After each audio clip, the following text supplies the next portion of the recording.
tueur veille sur la ville. Une fois qu'on a pris la décision de tuer quelqu'un, même s'il s'avère très difficile d'y parvenir par une action directe, il n'est pas question d'envisager d'y arriver par des voies détournées. La voie du samouraï est celle de l'immédiateté, et le mieux est de foncer tête baissée. Celui qui devient semblable à un fantôme vengeur et témoigne d'une grande détermination, même s'il a la tête tranchée. Celui-là ne devrait pas mourir. Telle est la substance de la voix du samouraï. Quoi? Le réalisateur emblématique des indépendants américains modernise le film de gangster avec ironie. Hip-hop, mafia et pigeons, Ghost Dog de Jim Jarmusch avec Forest Whitaker, jeudi 1er, 20h35.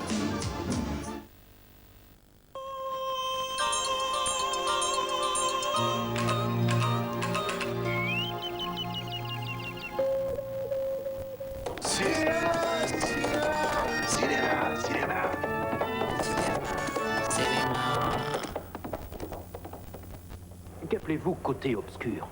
L'étrange, le bizarre, l'inconnu, le terrifiant, le mystérieux. Chaque être, à un moment donné ou à un autre de sa vie, risque d'être confronté à ce genre de situation. Alors un conseil, autant savoir notre destinée. J'ai surnommé ce jeu ma maison des horreurs. Dans les années 60, en Angleterre, une firme régnait, c'était la Hammer. Mais elle eut cependant un concurrent qui lui fit un peu d'ombre, c'était la Amicus, qui commença d'ailleurs par de petits films rock'n'roll comme Rock, Rock, Rock ou Jean Borret, et qui très vite se tourna vers le film d'horreur avec entre autres City of the Dead, où on retrouvait notre cher Christopher Lee. Tout de suite derrière, elle alla vers ce qui fit sa richesse, si on peut dire, le film à sketch avec Le Crâne Maléfique, adaptation par Robert Bloch, de nouvelles de Robert Bloch. Alors ce qui est intéressant là-dedans, c'est que Robert Bloch ou Matheson par exemple avec L'Homme qui rétrécit, Robert Bloch avec Psychose, ont été adaptés souvent au cinéma par de grands noms. Mais on faisait toujours appel à des scénaristes connus, jamais à eux. Et ce sont des petits distributeurs, des petits producteurs, des petits metteurs en scène qui ont été chercher Robert Bloch lui-même ou Matheson lui-même. Matheson, c'est Corman en gros pour la série d'Edgar Poe, et Bloch, c'est souvent la Amicus qui fait appel à lui plusieurs fois. Le Train des épouvantes sera le premier gros succès de la Amicus. En fait, le producteur Milton Subotsky, un des deux créateurs de la Amicus, disait que pour lui, le plus beau film du monde, le plus beau film d'horreur, c'était Au cœur de la nuit. Je suis assez d'accord avec lui, qui mélangeait l'humour, le macabre, l'onirique. Bref, c'était un film d'horreur qui regroupait tous les genres d'horreur par morceaux brefs de manière à vous déstabiliser davantage. La Amicus triompha à nouveau en adaptant les célèbres EC Comics, Tales from the Crypt et The Vault of Horror, des petites histoires macabres, extrêmement réjouissantes et extrêmement morbides. Et puis il y eut la célèbre série des Doctor Who, qui comme d'habitude, Doctor Who c'est très anglais, ne marcha qu'en Angleterre. Et ensuite la Amicus progressivement disparut.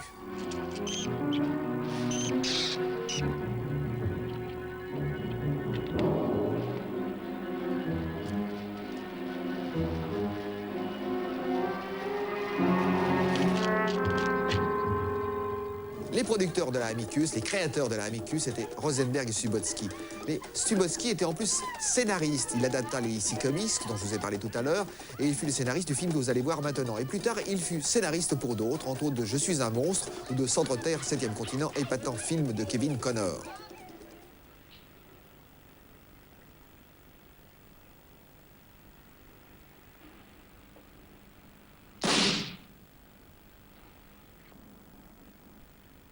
La carrière du metteur en scène du film que vous allez voir est sidérante. Il s'appelle Freddie Francis. Il fut un des plus grands directeurs de la photo du monde. La Renarde de Michael Powell, avec ses lumières un peu étranges et assez irréalistes, c'est lui. Les Chemins de la Haute-Ville de Jack Clayton, avec son noir très dur et très violent, c'est lui. Les Innocents de Jack Clayton encore, c'est lui. Samedi soir, Dimanche matin de Carl Reis, où on invente le nouveau cinéma anglais avec la caméra portée et tout, c'est lui encore. Et puis il change de métier, si on peut dire, et devient réalisateur. Ce sera l'Empreinte de Frankenstein, ce sera Le Crâne Maléfique, Le Jardin des Tortures et Dracula et les femmes. Et progressivement, il va revenir à ses premiers amours et redevenir directeur de la photo. Il fera encore un film. Ce sera Le Docteur et les Assassins, très joli film sur les vivisecteurs au siècle dernier. Mais entre-temps, il a rencontré David Lynch. David Lynch devait être fasciné par les films de Freddie Francis et surtout par ceux qu'il avait photographiés, si bien qu'il lui demandera de travailler avec lui sur Elephant Man, plus tard sur Dune et récemment sur Une histoire vraie. C'est une drôle d'histoire, la carrière de Freddie Francis, parce que réalisateur, il n'a jamais fait que des films assez classiques, très anglais, des films morbides, charmants, mais ce ne sont pas des chefs-d'œuvre. Même celui que vous allez voir, qui est un très bon film, ce n'est pas un chef-d'œuvre. Par contre, comme directeur de la photo, il est éblouissant, il est audacieux, il est novateur.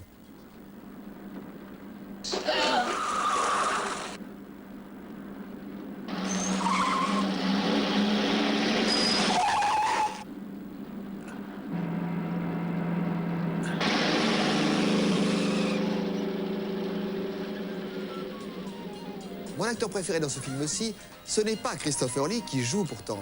Ce n'est pas Peter Cushing, il est là pourtant. C'est Donald Sutherland, parce que j'adore Donald Sutherland, qui commençait sa carrière tôt et jeune. Il fut d'abord disque jockey à 14 ans. Son premier film en 63 fut The World 10 Times Over. Ensuite, il a été dans Les 12 salopards de Aldrich. Il était un des 12 salopards. Il a été dans MASH de Altman. Il était formidable. Il a été dans Casanova de Fellini. Il était Casanova. Il a été dans L'arme à l'œil de Marquand, où il était un formidable nazi qui tombait amoureux. Et puis, depuis, sa carrière est devenue carrément bisseuse. Ça commence en gros avec Buffy, chasseur de vampires. Pas la série, le film qui a été fait avant la série. Et il a fait depuis des films comme Les Maîtres du Monde, qui sont des petits films où il tire son épingle du jeu. On le voit aussi dans des gros films comme Alerte ou Harcèlement ou Haute Trahison, où il est toujours formidable si les films ne le sont pas. Disons qu'il a un peu pris un peu de distance par rapport au cinéma. Il continue à être là, mais je crois qu'il est surtout fier que son fils, Kiefer Sutherland, fasse à son tour une belle carrière. Et lui, il fait, si on peut dire, ce n'est pas méchant, de la présence.